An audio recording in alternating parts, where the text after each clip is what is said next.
आज मी रामभक्त हनुमानाची आणखीन एक गोष्ट सांगणार आहे. माझ्या गोष्टीचं नाव आहे हनुमान आणि संजीवनी बुटी.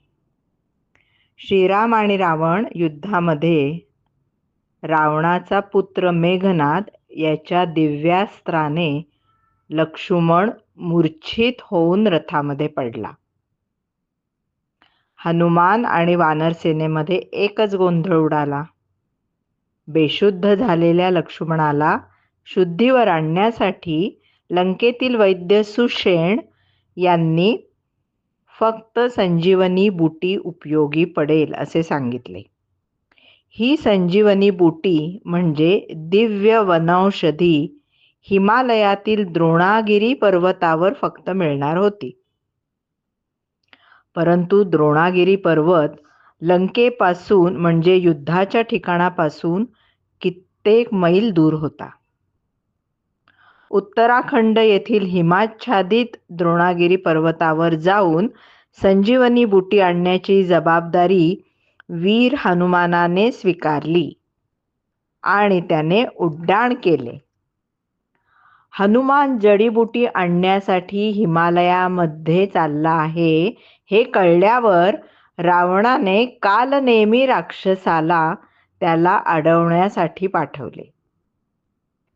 पण राक्षसाबरोबर युद्ध करून हनुमानाने कालनेमीला ठार मारले. खूप कमी वेळामध्ये वीर हनुमान द्रोणागिरी पर्वतावर पोहोचला.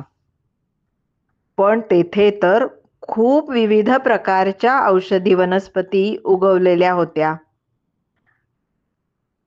त्यातील नेमकी संजीवनी बुटी कोणती हे काही हनुमानाला ओळखता येईना. वेळ पुढे जाऊन चालणार नव्हते. बेशुद्ध लक्ष्मणावर लवकरात लवकर उपचार करणे खूप आवश्यक होते.